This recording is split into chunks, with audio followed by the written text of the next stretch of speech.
जय हिंद दोस्तों।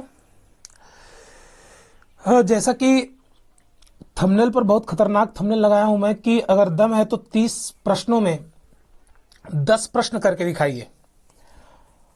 और पढ़ाई लिखाई आप कितना करते हैं वो तो अलग अलग बात है, लेकिन आप अभ्यास कितना कर सकते हैं किसी भी क्वेश्चन पेपर का, ये बड़ा मायने रखता है। तो मैं सोचा कि आपको, अगर आप लोगों का समर्थन मिल रहा है हमें, तो डेली कम से कम 25 या 20 या 30 क्वेश्चन का प्रैक्टिस कराया जाए जीएस का। और डेली अगर हमारे द्वारा जो जीएस आप कवर करेंगे तो जाहिर सी बात है कि आप क्वेश्चन की क्वालिटी को भी देखिएगा। खैर आज तो पहला दिन है इसलिए थोड़ा लॉलीपॉप देंगे आपको, लेकिन कल से अगर समर्थन अच्छा रहा आपका तो जबरदस्त तरीके से आपको कंटेंट प्रोवाइड किया जाएगा और लिंकिंग के साथ।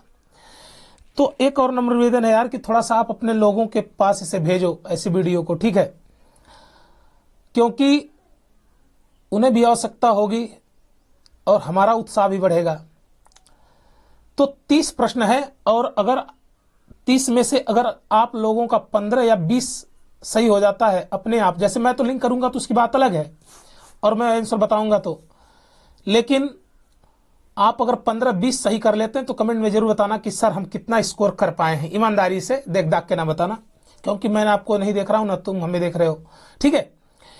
तो शुरू करते हैं। तो पहला प्रश्न जबरदस्त प्रश्न है कि जलियांवाला बाग से किसका संबंध है जलियांवाला बाग से, ठीक है। जलियांवाला बाग हत्याकांड से निम्न में से कौन उत्तरदायी था? ऐसा भयानक कृत्य जो कि पूरे भारत और पूरे विश्व को कपा दिया था, जलियांवाला बाग हत्याकांड, सभी लोग जानते हैं। डेट है 13 अप्रैल 1919 को सैफुद्दीन किचलू और सत्यपाल मलिक की गिरफ्तारी के विरोध में भीड़ इकट्ठा हुई थी। जलियांवाला बाग एक अमृतसर में बगीचा था उसी जगह, और वहीं पर गोलीबारी हुई जिसमें बहुत लोग मारे गए। तो इसका उत्तरदायी कौन था? पहला ऑप्शन है रॉबर्ट क्लाइव या Lord Clive, option number B है जनरल हैनियल्स, और ऑप्शन नंबर सी है लॉर्ड कर्जन, और ऑप्शन नंबर डी है जनरल डायर। तो इसमें आपको बताना है कौन सही होगा। तो बिल्कुल सभी लोग इसका उत्तर जानते होंगे कि इसका उत्तर कौन होगा भैया, option number D General Dyer, जिसके कहने पे यह गोली चलाई गई थी। बड़ा ही क्रूर आदमी था ये। बाद में इसकी हत्या कर दी कौन? उधम सिंह ने, ठीक है ना। बाद में इसकी हत्या किसने की थी? तो उधम सिंह ने की थी। इसके बाद ये जो अन्य लोग हैं इनको भी थोड़ा देख लेते हैं। अगर पूछेगा 1757 में, ठीक है ना, जो 1757 का युद्ध हुआ था प्लासी वाला, वो किसके किसके बीच हुआ था? तो क्लाइव के बीच हुआ था, ठीक है ना, और नवाब सिराजुद्दौला के बीच हुआ था। इसके बाद अगर पूछेगा बंगाल का प्रथम गवर्नर, गवर्नर जनरल नहीं, प्रथम गवर्नर, बंगाल का प्रथम गवर्नर कौन था? रॉबर्ट क्लाइव या लॉर्ड क्लाइव। अगला है लॉर्ड कर्जन। ये अगर पूछेगा तो बिल्कुल बता देना कि बंगाल विभाजन किसके समय में हुआ था, ठीक है ना, या बंगाल विभाजन जो 1905 में बंगाल विभाजन हुआ था उसका जिम्मेदारी कौन था, इसका उत्तरदायी कौन था? तो लॉर्ड कर्जन, ठीक है ना। तो अगर पूछेगा जलियांवाला बाग हत्याकांड के लिए निम्न में से कौन उत्तरदायी है? तो जनरल डायर, ये तुम्हारा उत्तर हो गया। बाद में इसकी हत्या किसने कर दी थी? उधम सिंह ने। और जलियांवाला बाग हत्याकांड हुआ कब था? 13 अप्रैल 1919, ठीक है ना। किसके गिरफ्तारी के विरोध में? सत्यपाल मलिक और सैफुद्दीन किचलू की गिरफ्तारी के विरोध में हुआ था। इसके बाद ऑप्शन नंबर ए जो है इसको मैंने लिंक किया है कि जो रॉबर्ट क्लाइव है यह बंगाल का प्रथम गवर्नर था और 1757 की लड़ाई प्लासी की इसने लड़ा था जिसने सिराजुद्दौला को हराया था। इसके बाद जो लॉर्ड कर्जन है, ठीक है ना, बंगाल विभाजन 1905 में इसी के समय में हुआ था। तो इस प्रकार करके आप देखेंगे कि एक प्रश्न से कितने आपके प्रश्न कवर हो जाएंगे। तो चलिए अगले प्रश्न की तरफ चलते हैं। अगला प्रश्न है एक साल में स्वराज, बहुत जबरदस्त प्रश्न है, ठीक है ना, और मुझे उम्मीद है कि इसका तो आप लोग को उत्तर जरूर देना चाहिए, ठीक है, कि एक साल में स्वराज का नारा, ठीक है ना, गांधी जी ने कब दिया था? एक साल में स्वराज का नारा गांधी जी ने कब दिया था? इस बात को याद रखिएगा, एक साल में स्वराज का नारा, ठीक है ना, मतलब एक साल में हमें आजादी मिल जाएगी। तो गांधी जी ने यह बात कब कहा था, नारा कब दिया था महात्मा गांधी ने, ठीक है ना। तो अगर पूछेगा कि एक साल में स्वराज का नारा, तो ऑप्शन देख लो। ऑप्शन नंबर ए है आपका दांडी मार्च, ऑप्शन नंबर बी है असहयोग आंदोलन के समय, ऑप्शन नंबर सी है गोलमेज सम्मेलन के समय, और ऑप्शन नंबर डी है सविनय अवज्ञा आंदोलन के समय, ठीक है ना। देखो ये बहुत जबरदस्त प्रश्न है और आप ऐसे प्रश्नों को थोड़ा ढूंढ के भी अपने से पढ़ा करिए क्योंकि आजकल जो रिपीटेशन में क्वेश्चन हो तो सभी लोग जानते हैं, लेकिन जो ऐसा कुछ क्वेश्चन है एग्जामिनर का उसी पर फोकस जाता है जिससे आपकी नजर दूर रही हो, ठीक है ना। तो ऑप्शन नंबर इसमें कौन सा होगा भैया? ऑप्शन नंबर आपका होगा ऑप्शन नंबर बी। जी हाँ बिल्कुल, ऑप्शन नंबर बी। असहयोग आंदोलन के समय गांधी जी ने 1 साल में स्वराज का नारा दिया था। और ये आंदोलन स्टार्ट कब हुआ था? 1920 में स्टार्ट हुआ था, लेकिन 1922 जाते जाते क्या हो गया? बंद हो गया चौरी चौरा कांड की वजह से, ठीक है ना। असहयोग आंदोलन, ठीक है ना। तो कई बार प्रश्न पूछ लेता है असहयोग आंदोलन किसके द्वारा चलाया गया था? तो महात्मा गांधी द्वारा चलाया गया था, ठीक है। कई आंदोलन को कवर करेंगे हम, ठीक है ना। लेकिन कब से कब तक चलेगा? 1920 से 1922 तक। अगला है डांडी मार्च। कौन नहीं जानता इसे? ये डांडी मार्च चला था आपका 12 मार्च से, ठीक है ना, 6 अप्रैल तक चला था ये। और 24 दिन की यात्रा तय करके महात्मा गांधी ने साबरमती आश्रम से डांडी तक जाके इन्होंने नमक कानून को तोड़ा था। तो अगर पूछेगा डांडी मार्च की यात्रा कितने दिनों की थी? 24 दिनों की थी। कब से प्रारंभ हुई थी? 12 मार्च से 6 अप्रैल तक, ठीक है ना, चला था ये। और कहां से कहां तक यात्रा इन्होंने किया था? तो इन्होंने साबरमती से डांडी तक यात्रा किया था, इसी को डांडी मार्च कहा जाता है। अगला ऑप्शन है आपका ऑप्शन नंबर सी है गोलमेज सम्मेलन। तो गोलमेज जो सम्मेलन है, ये 3 गोलमेज सम्मेलन हुए थे और तीनों गोलमेज सम्मेलन में हिस्सा लेने आपके कौन थे? डॉक्टर अंबेडकर, ठीक है ना। तीनों गोलमेज सम्मेलन में हिस्सा लेने वाले केवल मात्र आपके एक व्यक्ति थे जिनका नाम था डॉक्टर अंबेडकर, ठीक है ना, भीमराव अंबेडकर। लेकिन द्वितीय गोलमेज सम्मेलन में गांधी जी भी हिस्सा लिए थे। तो अगर पूछेगा गांधी जी ने किस गोलमेज सम्मेलन में हिस्सा लिया था? तो द्वितीय गोलमेज सम्मेलन में गांधी जी ने हिस्सा लिया था। तीनों गोलमेज सम्मेलन में हिस्सा कौन लिया था भैया? डॉक्टर अंबेडकर। लेकिन अगर पूछेगा सविनय अवज्ञा आंदोलन, गजब इंपॉर्टेंट आंदोलन है, ठीक है ना। इसी आंदोलन जब चला रहे थे तो इरविन से समझौता होता है। तो सविनय अवज्ञा आंदोलन कब चला था? तो याद रखिएगा यह शुरू कब हुआ था? 12 मार्च, ठीक है ना, 1930 को शुरू किया गया था सविनय अवज्ञा आंदोलन, ठीक है। तो अगर पूछेगा सविनय अवज्ञा आंदोलन कब शुरू किया गया था? 12 मार्च 1930 को। शुरू कौन किया था भैया? महात्मा गांधी जी द्वारा शुरू किया गया था, ठीक है ना। तो एक साल में स्वराज का नारा गांधी जी ने कब दिया था? ये आपके 4 ऑप्शन है, मैंने चारों को लिंक कर दिया, लेकिन आपका जो इसमें सही ऑप्शन है वह असहयोग आंदोलन के समय, ठीक है ना, ये दिया गया था 1 साल में स्वराज का नारा। तो क्लियर हो गया होगा, ठीक है। चलते हैं अगले प्रश्न की तरफ। अगला प्रश्न है कि कांग्रेस अधिवेशन या किस कांग्रेस अधिवेशन में जिसमें पूर्ण स्वतंत्रता का प्रस्ताव पारित किया गया था? इसे पूर्ण स्वराज भी कह लेते हैं, ठीक है ना, स्वराज। देखो पहली बात कि स्वराज में कई बार प्रयोग किया जाता है स्वराज शब्द। एक है स्वराज पार्टी, तो मोतीलाल नेहरू और चित्तरंजन दास द्वारा इसकी स्थापना की गई थी। स्वराज 2 शब्द प्रयोग किए जाएंगे 2 सेंस में, एक है स्वराज और एक है पूर्ण स्वराज। तो कांग्रेस अधिवेशन जिसमें, या वह कांग्रेस अधिवेशन जिसमें पूर्ण स्वतंत्रता का प्रस्ताव पारित किया गया था, किस कांग्रेस अधिवेशन में? ग्वालियर अधिवेशन में, जयपुर अधिवेशन में, कलकत्ता अधिवेशन में, लाहौर अधिवेशन में। तो बिल्कुल याद रखिएगा ये पूर्ण स्वराज का नारा, ठीक है ना, पूर्ण स्वराज का नारा, ठीक है ना, किस अधिवेशन में दिया गया था? तो लाहौर अधिवेशन में दिया गया था। एक कब हुआ था? तो 1929 में हुआ था। इसके अध्यक्ष कौन थे भैया? पंडित नेहरू, ठीक है ना। इसके क्या थे, है ना, इसके अध्यक्ष थे। बिल्कुल याद रखिएगा। अगर यहीं पर एक और चीज कवर करना है तो कवर कर लेते हैं। अगर पूछेगा गुलाबी शहर किसे कहते हैं, ठीक है ना, गुलाबी शहर किसे कहते हैं? तो जयपुर को कहते हैं, ठीक है ना। अगर पूछेगा कि भैया ये बताइए कि जो कलकत्ता है, कलकत्ता का पुराना नाम क्या था? तो इसका पुराना नाम था कालीकाता। क्या नाम था पुराना? कालीकाता। अब तो बड़ा इसमें परिवर्तन हो चुका है। खैर हम अपने टॉपिक पे आते हैं। तो कांग्रेस अधिवेशन जिसमें पूर्ण स्वतंत्रता का प्रस्ताव पारित किया गया था वो लाहौर अधिवेशन था। इसमें पंडित नेहरू अभी नए मार्केट में आए थे, इनको गांधी जी ने माइंड के अपने दिमाग लगाकर इन्हें अध्यक्षता दे दी ताकि इन्हें लोग जान जाए। तो इन्होंने कुछ नया किया। इन्होंने कहा भैया कि अब हमें स्वराज नहीं चाहिए बल्कि हमें पूर्ण स्वराज चाहिए। तो प्रश्न यही पूछा है कि किस कांग्रेस अधिवेशन में पूर्ण स्वतंत्रता का प्रस्ताव पारित किया गया था? तो बिल्कुल याद रखिएगा कि लाहौर अधिवेशन में पूर्ण स्वतंत्रता का प्रस्ताव पारित किया गया था। आगे चलते हैं, क्वेश्चन ज्यादा है। अगला है गांधी जी ने असहयोग आंदोलन को वापस क्यों लिया था? बहुत जबरदस्त प्रश्न है कि गांधी जी ने, ठीक है ना, गांधी जी ने असहयोग आंदोलन को वापस क्यों लिया था? तो याद रखिएगा कि गांधी जी ने असहयोग आंदोलन को वापस क्यों लिया था। तो प्रश्न है गांधी जी ने असहयोग आंदोलन को वापस क्यों लिया था? ऑप्शन नंबर 1 है कि ब्रिटिश सरकार के साथ समझौता के कारण ये असहयोग आंदोलन को वापस ले लिए थे, या फिर पूछेगा कि चौरी चौरा हत्याकांड के कारण असहयोग आंदोलन को वापस ले लिए थे, ठीक है ना। फिर पूछेगा कांग्रेस पार्टी के आदेश के अनुसार ये वापस ले लिए थे कि नहीं भैया, ठीक है वापस ले लो अपना अधिवेशन, ठीक है ना। तो बिल्कुल याद रखिएगा कि एक मिनट, थोड़ा सा लिंक चेंज कर लें दो।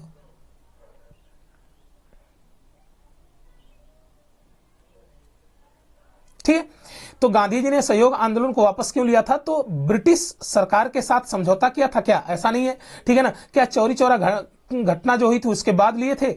देख लेते हैं। कांग्रेस पार्टी के आदेश के अनुसार लिए थे, मुस्लिम लीग की इच्छा के अनुसार का कारण लिए थे? तो बिल्कुल याद रखिएगा कि यह आंदोलन जो कि अंग्रेजी सरकार के जड़ें को, ठीक है ना, खंगाल दिया था एकदम, ठीक है ना। अब यह हो चुका था, अंग्रेजों को लग रहा था कि अब हमें भारत को छोड़ना होगा, अर्थात भारत को आजाद करना होगा। लेकिन उसी समय एक कारण होता है जिसके कारण गांधी जी ने असहयोग आंदोलन को वापस कर लिया। तो वो है ऑप्शन, कौन होगा? ऑप्शन होगा आपका ऑप्शन नंबर बी, वो है चौरी चौरा कांड, ठीक है ना।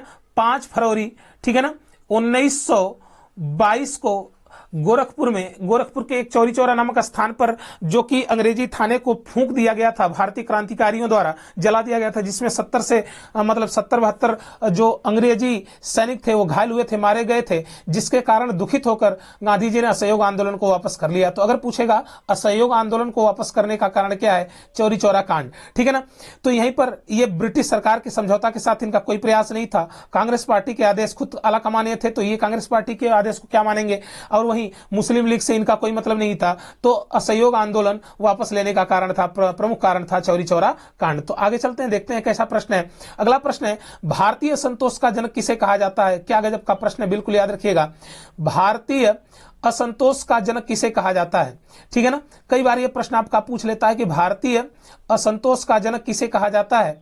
याद रखिएगा, भारतीय संतोष का जनक कहा जाता है, किसे कहा जाता है? ऑप्शन नंबर ए है सुभाष चंद्र बोस को, बी है दयानंद सरस्वती को, सी है बाल गंगाधर तिलक को, डी है अरविंद घोष को। तो बिल्कुल आपको पता होगा भारतीय संतोष का जनक किसे कहा जाता है?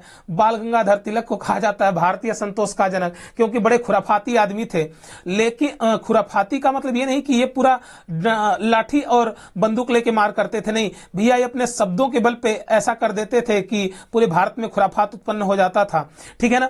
तो बिल्कुल याद रखिएगा कि ऑप्शन नंबर सी है आपका, बाल गंगाधर तिलक को भारतीय असंतोष का जनक कहा जाता है, ठीक है ना। वहीं सुभाष चंद्र को बोस को, ठीक है ना, देखा जाए तो इन्हें नेताजी कहा जाता है, नेताजी कहा जाता था। और नेताजी ने किसने कहा था? हिटलर ने कहा था। जय हिंद शब्द का प्रयोग कौन किया था? सुभाष चंद्र बोस ने किया था। फिर आपसे पूछेगा कि माई इंडियन स्ट्रगल या माई स्ट्रगल किसकी रचना है? स्ट्रगल बहुत जबरदस्त पुस्तक का नाम है ये। स्ट्रगल किसकी रचना है? सुभाष चंद्र बोस का, ठीक है ना। तुम मुझे खून दो मैं तुझे आजादी दूंगा का नारा कौन दिया था? सुभाष चंद्र बोस ने दिया था, ठीक है ना। यहां पर ऑप्शन नंबर बी को भी देख लेते हैं। ऑप्शन नंबर जो बी है, यह शब्द है कि वेदों की ओर लौटो, कौन नारा दिया भैया? दयानंद सरस्वती, दयानंद सरस्वती, ठीक है ना। वेदों की ओर लौटो, ये जो नारा दिया गया था वो दयानंद सरस्वती के द्वारा दिया गया था। और आर्य समाज की स्थापना कौन किए थे? दयानंद सरस्वती के द्वारा किया गया था। इसके बाद हम बाल गंगाधर तिलक, जो कि असंतोष के जनक हैं, इनके विषय में और बात कर लेते हैं। मराठा और केसरी, ठीक है ना, मराठा और केसरी पत्रिका के संपादक भी कौन थे भैया? बाल गंगाधर तिलक, ठीक है ना, बाल गंगाधर तिलक। वहीं अगर पूछेगा गणेश उत्सव और शिवाजी उत्सव को महाराष्ट्र में मनाने का श्रेय किसे जाता है? बाल गंगाधर तिलक को। गीता रहस्यम किसकी रचना है? बाल गंगाधर तिलक की। फिर आपसे पूछेगा कि होम रूल लीग आंदोलन को महाराष्ट्र में किसने लागू किया था? तो बाल गंगाधर तिलक ने। कई ऐसे प्रश्न है, अगर आप लिंकिंग करेंगे तो वास्तव में आपका जीएस बहुत खतरनाक बन जाएगा। अगला है अरविंद घोष, ठीक है ना। ये इनसे काफी खास क्वेश्चन नहीं बनता है, तो फिर से मैं एक बार रिवीजन कर देता हूं। भारतीय असंतोष का जनक किसे कहा जाता है? तो बिल्कुल याद रखिएगा, बाल गंगाधर तिलक को। अगला प्रश्न है, अगला प्रश्न को देख लेते हैं। अब देखो जबरदस्त प्रश्न है, और ऐसे प्रश्नों को तो बिल्कुल हम नहीं छोड़ेंगे, ठीक है ना। ऐसे प्रश्नों को बिल्कुल हम नहीं छोड़ेंगे, ठीक है ना। क्या प्रश्न है? औद्योगिक क्रांति कहां से शुरू हुई थी? औद्योगिक क्रांति कहां से शुरू हुई थी? बिल्कुल याद रखिएगा, औद्योगिक क्रांति कहां से शुरू हुई थी? इंग्लैंड से, जर्मनी से या फ्रांस से? कहां से शुरू हुई थी? तो अगर पूछेगा ये कहां से शुरू हुई, तो सभी लोग जानते हैं कि औद्योगिक क्रांति तो वास्तव में शुरू हुई थी कहां से भैया? जर्मनी से, ठीक है ना। कहां से शुरू हुई थी? तो जर्मनी से शुरू हुई थी औद्योगिक क्रांति। एक मिनट, थोड़ा सा पेन गड़बड़ कर रहा है।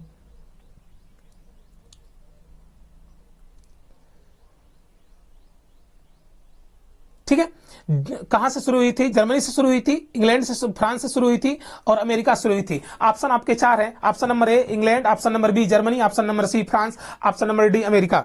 तो बिल्कुल आप याद रखिएगा कि औद्योगिक क्रांति शुरू हुई थी कहां से? इंग्लैंड से। वास्तव में एक बात मैं बता दूं कि जो औद्योगिक क्रांति आज अंग्रेजों को श्रेय जाता है कि इनके द्वारा शुरू किया गया था, तो ऐसी कोई बात नहीं है। औद्योगिक क्रांति एक्चुअल में शुरू की गई थी ये भारत में, लेकिन खैर हम अपने इतिहास को हम जान नहीं पाए और हमारी एक खासियत यह है कि हमने चीजों को बाहर दिखाने नहीं जाते हैं। लेकिन याद रखिएगा कि वर्तमान में जो आधुनिक औद्योगिक क्रांति की शुरुआत हुई थी वो इंग्लैंड में शुरू हुई थी, बिल्कुल याद रखिएगा। अगला है जर्मनी। तो कौन नहीं जानता जर्मनी? जर्मनी का जो तानाशाह था उसका नाम था हिटलर। क्या नाम था भैया? हिटलर। और सेकेंड वर्ल्ड वॉर का कारण भी कौन बना था? हिटलर। और मीन कैंप किसकी रचना है? तो बिल्कुल हिटलर की रचना है। अगला है फ्रांस। फ्रांस की राजधानी कहां है भैया? पेरिस। ठीक है ना, पेरिस यहाँ की क्या है? राजधानी है। और विश्व की जन्नत भी किसे कहते हैं? पेरिस को कहते हैं। विश्व की जन्नत किसे कहते हैं? पेरिस को कहते हैं। तो औद्योगिक क्रांति कहां से शुरू हुई थी? इंग्लैंड से। ठीक है ना, जर्मनी जो है वहां से, उसका संबंध, हिटलर का संबंध कहां से है? जर्मनी से। और मीन कैंप किसकी रचना है? हिटलर की। फ्रांस की राजधानी पेरिस। ठीक है ना, यहां से एक और प्रश्न आप चूज कर सकते हैं। फ्रांस का राष्ट्रीय खेल क्या है भैया? फुटबॉल। ठीक है ना, फुटबॉल। और 2018 का विश्व कप जो फुटबॉल फीफा वर्ल्ड हुआ था उसमें विश्व विजेता भी कौन था भैया? फ्रांस था। ठीक है ना, तो बिल्कुल ऐसे प्रश्नों को थोड़ा आप लिंकिंग करके पढ़िए, जबरदस्त तरीके से मजा आ जाएगा। अगला प्रश्न है आपका 7वां। भारत में केसर का सबसे बड़ा उत्पादक, भारत में केसर का सबसे बड़ा उत्पादक, ठीक है, इस बात को याद रखिएगा। भारत में केसर का सबसे बड़ा उत्पादक कौन है? तो यहां पे केसर का उत्पादक, ऐसे प्रश्नों को तो घुस के मारेंगे हम, इसका शादी निकाह यहीं पे कर देंगे हम। ठीक है, भारत में केसर का सबसे बड़ा उत्पादक, तो याद रखिएगा जब भी केसर आएगा तो केसर के लिए हम जम्मू कश्मीर के पास ही जाते हैं। तो आपके पास ऑप्शन भी है जम्मू कश्मीर का। ठीक है ना, देखो अभी मैं एक लॉलीपॉप दे रहा हूं आपको ताकि आप लॉलीपॉप देख के ललच जाओ। इसके बाद तो क्वेश्चन तो हम ऐसे करते हैं ना, और ऐसे रखते हैं कि बुद्धि खड़ी कर देगा। ठीक है ना, प्रधानी का पूरा जो भी आनंद लियो जीवन का सब दुख दूर कर देगा ये। तो पहली बात, पहले अभी गरीब टाइप के प्रश्नों को कर लेते हैं। भारत में केसर का सबसे बड़ा उत्पादक जो है वो है आपका क्या? उत्तर प्रदेश है क्या? तमिलनाडु है क्या? जम्मू कश्मीर में है क्या? कर्नाटक है? तो option number A Uttar Pradesh, option number B Tamil Nadu, option number C Jammu Kashmir, option number C D Karnataka. तो बिल्कुल याद रखिएगा कि यहां पर सभी लोग जानते हैं, सूत बैठ के भी जानते होंगे, सो के भी जानते होंगे, ब्रश करते भी जानते होंगे कि केसर का सबसे बड़ा उत्पादक कौन है? जम्मू कश्मीर। इसीलिए केसर राज्य किसे कहा जाता है? जम्मू कश्मीर को कहा जाता है। अब अगला है उत्तर प्रदेश की बात कर लेते हैं। तो सर्वाधिक खाद्यान्न, अगर पूछेगा भारत में सर्वाधिक खाद्यान्न का उत्पादन कहां होता है? तो उत्तर प्रदेश में होता है। फिर अगर पूछेगा सर्वाधिक गेहूं कहां होता है? उत्तर प्रदेश में होता है। सर्वाधिक दूध का उत्पादन कहां होता है? उत्तर प्रदेश में होता है। ठीक है ना, सर्वाधिक जनसंख्या कहां की है भैया? तो जनसंख्या में हम लोग पीछे रहने वाले नहीं है, तो बिल्कुल उत्तर प्रदेश का है। तो बिल्कुल याद रखिएगा उत्तर प्रदेश से कई बार आप प्रश्न लिंक भी कर सकते हैं, क्योंकि हमारा राज्य ही उत्तर प्रदेश से है, तो उत्तर प्रदेश में कोई जानकारी की कमी नहीं होनी चाहिए। लेकिन समय ज्यादा वीडियो लंबा ना हो इसलिए थोड़ा सा ही लिंक करते चल रहे हैं। कल से थोड़ा क्वेश्चन रहेगा, लिंकिंग ज्यादा होगी, मजा आएगा उसमें। अगला प्रश्न है, अगला ऑप्शन है तमिलनाडु। तो अगर बात कर लेते हैं कि भरतनाट्यम कहां का शास्त्रीय नृत्य है? तो तमिलनाडु का। सर्वाधिक फूलों का उत्पादन करने वाला राज्य कौन सा है? तो तमिलनाडु है। बिल्कुल याद रखिएगा सर्वाधिक फूलों का उत्पादन करने वाला राज्य कहां है। इसके बाद अगर पूछेगा चमड़ा अनुसंधान कहां पे है? तो चमड़ा अनुसंधान तमिलनाडु की, जो चेन्नई की राजधानी चेन्नई है ना, वहीं पर चमड़ा अनुसंधान है। तो भरतनाट्यम तमिलनाडु।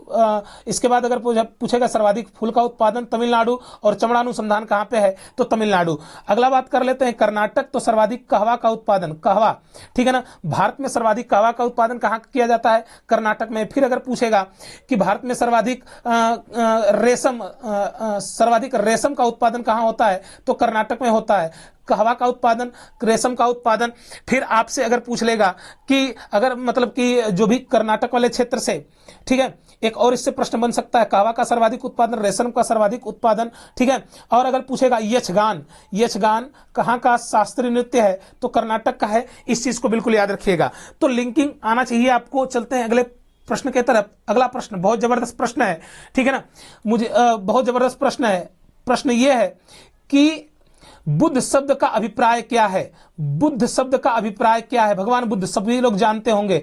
एक विजेता मतलब बुद्ध मतलब क्या? जो बुद्ध शब्द प्रयोग किया गया है उस शब्द का अभिप्राय क्या है? ऑप्शन नंबर ए एक विजेता, बी एक परिमोचक, ऑप्शन नंबर सी एक भ्रमणकारी, ऑप्शन नंबर डी ज्ञान से प्रकाशित एक व्यक्ति। तो बिल्कुल मुझे उम्मीद है कि आप इसका जवाब जरूर जानते होंगे। तो इसका ऑप्शन नंबर क्या होगा? Option number C, option number D, ज्ञान से प्रकाशित एक व्यक्ति। ठीक है ना, मैं थोड़ा आपको कंफ्यूजन करने का प्रयास करूंगा और आप जल्दी से जल्दी हमारे सब्सक्राइबर को 1000 तक कर दो ताकि हम लाइव आने का प्रयास करें। हम कल लाइव आने का प्रयास कर रहे थे, लेकिन आप मतलब कि सब्सक्राइबर ना ज्यादा ना होने के कारण हम लाइव नहीं आ पाते थे। ठीक है, तो मेरा आप लोग से यही समर्थन है कि थोड़ा आप सब्सक्राइबर की संख्या ज्यादा बढ़ाइए ताकि हम लाइव आपका क्लास ले सके। ठीक है, तो ज्ञान से प्रकाशित एक व्यक्ति, इसका तात्पर्य किसका तात्पर्य भैया? बुद्ध का तात्पर्य है। ठीक है ना, और बुद्ध किसे कहा जाए? बुद्ध के बचपन का नाम क्या है भैया? तो सिद्धार्थ। क्या नाम है? सिद्धार्थ। अगर पूछेगा भगवान बुद्ध के बचपन का नाम सिद्धार्थ, इनका जन्म कहां हुआ था?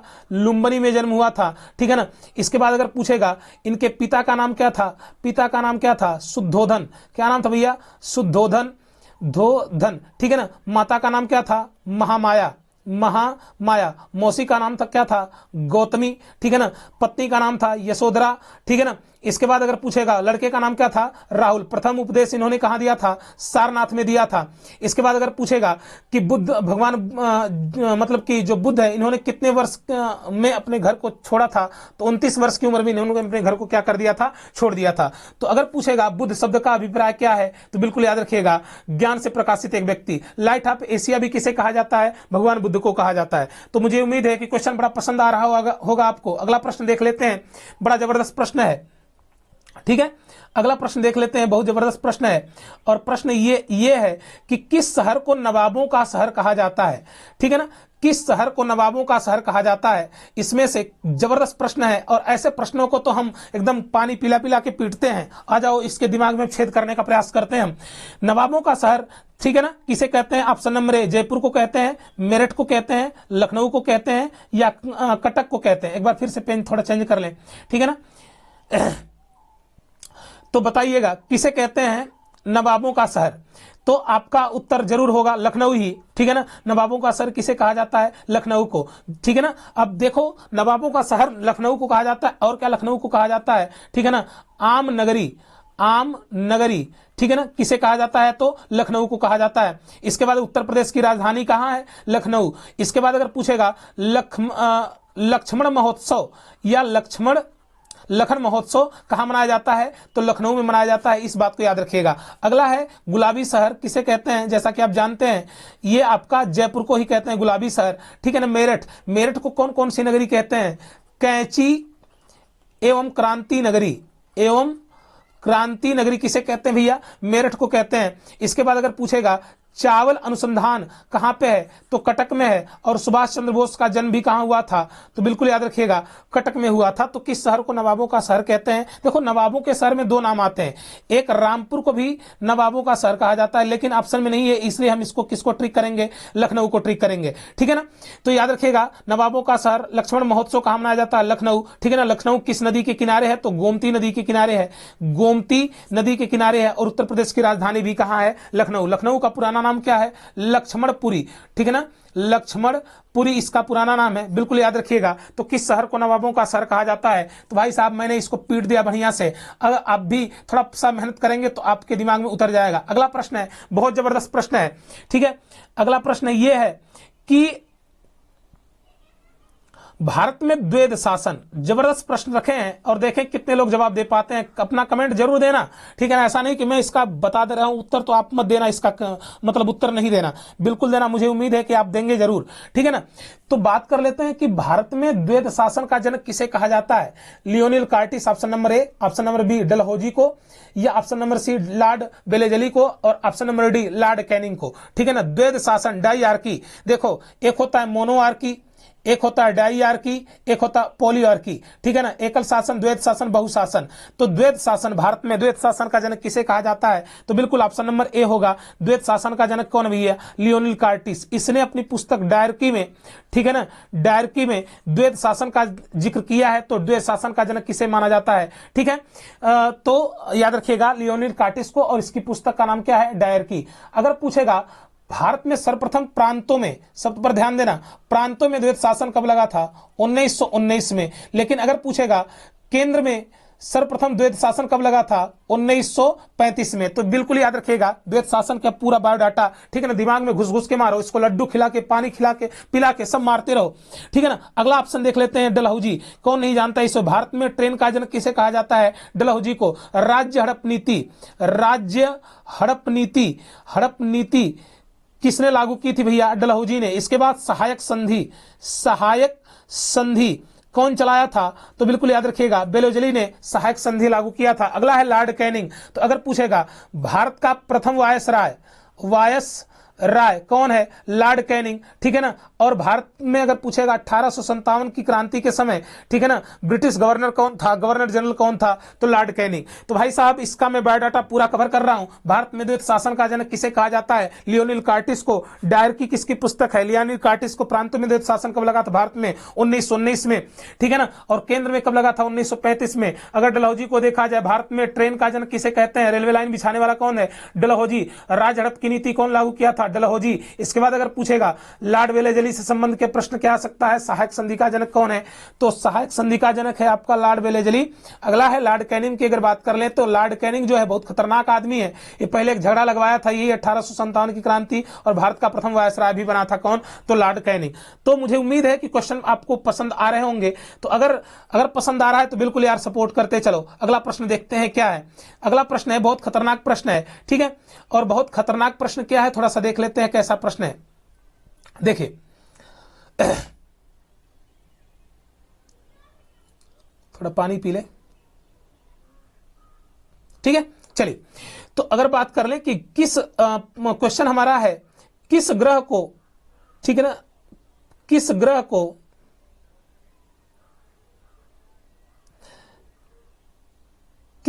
को अरे यार थोड़ा सा पेन गड़बड़ हो रहा है सर, एक मिनट।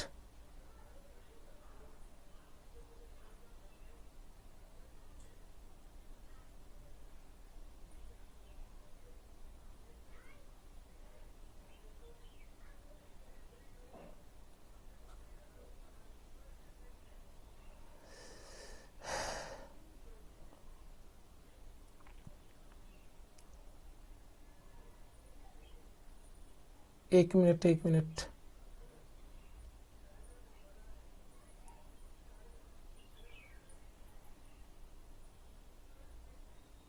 ठीक है ना। किस ग्रह को पृथ्वी का जुड़वा बहन कहा जाता है? बिल्कुल याद रखिएगा, बहुत जबरदस्त प्रश्न है, ठीक है ना। लाल ग्रह, पीला ग्रह, ये सभी लोग जानते हैं, लेकिन मेरा ये कभी पहला जो वीडियो है ये मैं सोच रहा हूं कि ऐसे क्वेश्चन को रखा जाए ताकि आपका उमंग बन जाए, ठीक है। तो ऑप्शन नंबर ए है बुध को, ऑप्शन नंबर बी है शुक्र को, ऑप्शन नंबर सी है मंगल को, और ऑप्शन नंबर डी है शनि को। तो किस ग्रह को पृथ्वी का जुड़वा बहन कहा जाता है? तो बिल्कुल याद रखिएगा शुक्र को, ठीक है ना। पृथ्वी का जुड़वा बहन कहा जाता है। अगर हम बात कर लें कि शुक्र से और क्या हमारा प्रश्न बन सकता है, तो सबसे चमकीला ग्रह कौन सा है? चमकीला, ठीक है ना, चमकीला ग्रह कौन सा है? तो आपका शुक्र है। अगर पूछेगा साँझ या भोर का तारा किसे कहते हैं? तो शुक्र को कहते हैं साँझ या भोर का तारा, भोर का तारा। फिर अगर पूछेगा कि भाई साहब अगर सुंदरता की देवी किसे कहते हैं? सुंदरता की देवी किसे कहा जाता है? तो सुंदरता की देवी शुक्र को कहा जाता है। सर्वाधिक तापांतर वाला ग्रह कौन सा है? तापांतर वाला ग्रह कौन सा आपका? बुध का है। बलय युक्त ग्रह कौन है? बलय युक्त ग्रह किसे कहा जाता है? तो शनि को कहा जाता है। शनि का एक ग्रह है जिसका नाम है टाइटन, ठीक है ना। टाइटन किसका ऊपर है भैया? तो शनि का है। इसके बाद मंगल की अगर बात करें तो लाल ग्रह कौन है भैया? लाल ग्रह किसे कहा जाता है? तो मंगल को कहा जाता है। आयरन ऑक्साइड के कारण इसे लाल ग्रह कहा जाता है। इसके बाद फोबोस और डीमोस, ठीक है ना। फोबोस और डीमोस किसके उपग्रह हैं? तो मंगल के हैं। तो यहां से क्वेश्चन ये कवर हुआ कि पृथ्वी के का जुड़वा बहन किसे कहते हैं? शुक्र को कहते हैं। साँझ या भोर का तारा शुक्र को कहते हैं। सुंदरता की देवी शुक्र को कहते हैं। सर्वाधिक तापांतर वाला ग्रह बुध को कहते हैं। लाल ग्रह मंगल को कहते हैं। फोबोस डीमोस किसका उपग्रह है? मंगल का, ठीक है ना। टाइटन किसका है? शनि का। बलय युक्त ग्रह किसे कहते हैं? तो शनि को कहते हैं। अगला क्वेश्चन देख लेते हैं। अगला क्वेश्चन ये है कि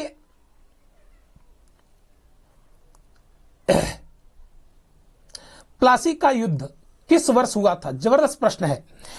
प्लासी जो कि अंग्रेजी सेना को या ईस्ट इंडिया कंपनी को भारत में प्रशस्त कर गए लोग कि अब भारत में ईस्ट इंडिया कंपनी का ही शासन होगा। ठीक है, तो बिल्कुल याद रखिएगा। अगर मैं पूछूंगा प्लासी का युद्ध कब हुआ था, option number A 1556, option number B 1757, option number C 1764, option number D 1194। तो बिल्कुल सभी लोग जानते होंगे कि इसका ऑप्शन होगा ऑप्शन नंबर क्या होगा, ऑप्शन नंबर बी। ठीक है ना, बिल्कुल याद रखिएगा ऑप्शन नंबर बी। 1757 में प्लासी का युद्ध हुआ था। प्लासी का युद्ध हुआ था किसके किसके बीच हुआ था, ब्रिटिश यानी रॉबर्ट क्लाइव एवं नवाब सिराजुद्दौला के बीच में ये आपका युद्ध हुआ था, जिसमें सिराजुद्दौला बुरी तरह हारा। यहां पर अगला प्रश्न देख लेते हैं, अब ऑप्शन देख लेते हैं। ऑप्शन नंबर ए है 1556। 1556 में पानीपत का सेकेंड वार होता है। पानीपत की दूसरी लड़ाई होती है, किसके किसके बीच होता है, अकबर और हेमू के बीच में होता है, जिसमें हेमू मारा जाता है। ठीक है, 1764 में तीसरा ऑप्शन जो है, यहां पर बक्सर का युद्ध होता है। आपको पता होगा बक्सर के युद्ध में मीर कासिम, ठीक है ना, और दो लोग और मिलकर अंग्रेजों की सेना को, मतलब अंग्रेजों के बीच हुआ था, जिसमें अंग्रेजी सेना फिर से युद्ध जीत गई थी। अगला है 1194, ऑप्शन नंबर डी है 1194। सभी लोग जानते हैं चंदावर का युद्ध, ठीक है ना, चंदावर का युद्ध हुआ था। यह किसके किसके बीच हुआ था, जयचंद वह गौरी के बीच में हुआ था, जिसमें गौरी जीवित रहा, मतलब विजित रहा।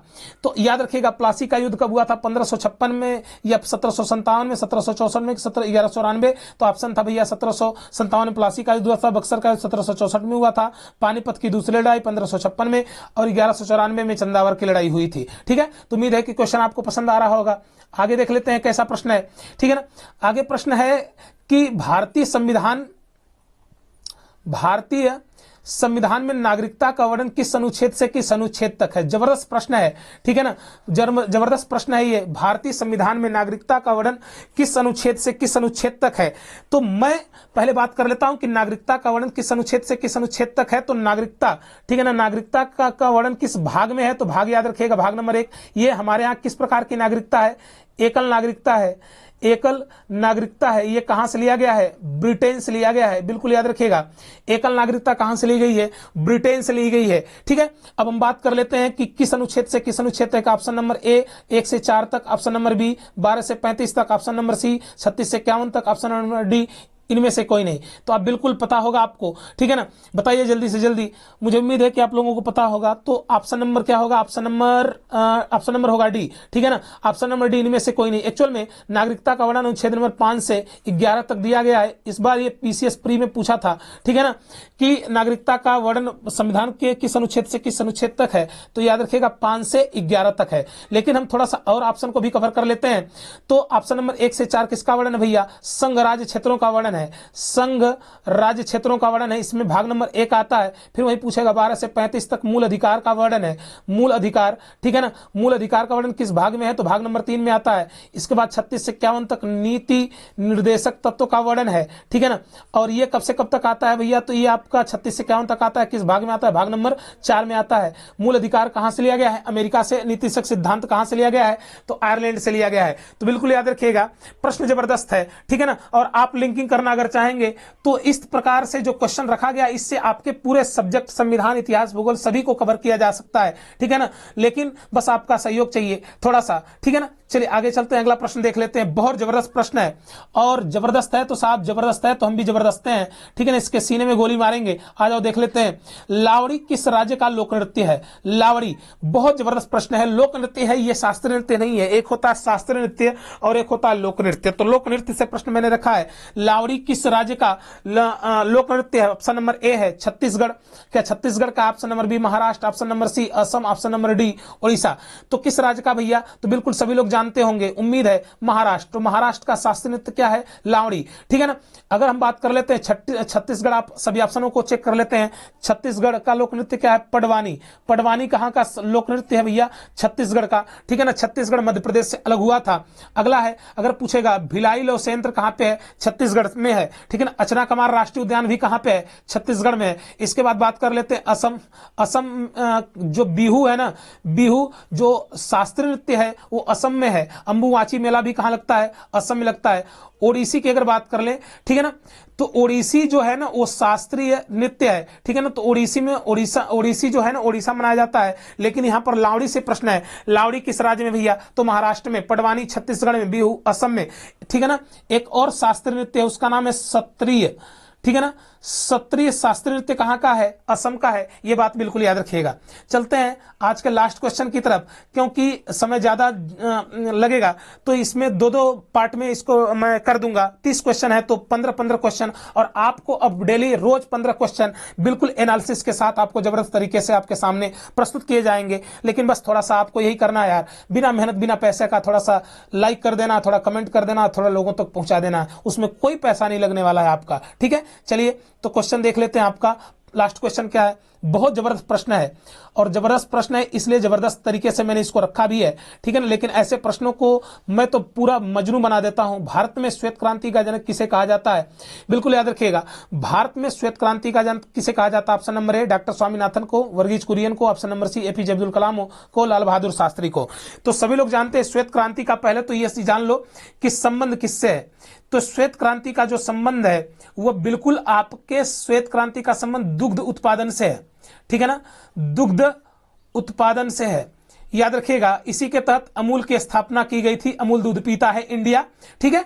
तो अगर बात कर लें हम, तो दूध का सर्वाधिक उत्पादन कौन करता है? पहले तो उत्तर प्रदेश करता है। तो अब यहां पर देख लेते हैं कौन भैया? स्वामीनाथन जी नहीं, कौन है? वर्गीज कुरियन, ठीक है ना। तो वर्गीज कुरियन को श्वेत क्रांति का जनक कहा जाता है, बिल्कुल याद रखिएगा। तो Verghese Kurien father of a white revolution या श्वेत क्रांति का जनक कहा जाता है। इसके बाद हरित क्रांति का भारत में जनक किसे कहा जाता है? स्वामीनाथन को, ठीक है ना। हरित क्रांति का जनक किसे कहा जाता है? स्वामीनाथन को। और हरित क्रांति हमारे भारत में सबसे पहले किस राज्य में आई थी? पंजाब में। सर्वाधिक प्रभाव किस फसल पर पड़ा था? गेहूं में, ठीक है ना। तो बिल्कुल याद रखिएगा हरित क्रांति। अगला है एपीजे अब्दुल कलाम, इन्हें मिसाइल मैन ऑफ इंडिया कहा जाता है, ठीक है ना, मिसाइल मैन ऑफ इंडिया कहा जाता है। इसके बाद लाल बहादुर शास्त्री, इन्हें शांति पुरुष कहा जाता है, ठीक है ना, शांति पुरुष कहा जाता है। और जय जवान जय किसान का नारा भी कौन दिया था? तो लाल बहादुर शास्त्री। तो दोस्तों उम्मीद है कि आपको जबरदस्त तरीके से समझ में आया होगा। देखो मैं अभी एक तो एक डेमो दिया हूं, मतलब कि एक प्रकार से कि कैसे हमें टेस्ट करना चाहिए, और इसमें ज्यादा मतलब कि अपडेट हम करेंगे और मोटिफाइड करेंगे इसको, ठीक है ना। अगर आपका समर्थन रहा तो आज के लिए इतना ही। जय हिंद, जय भारत।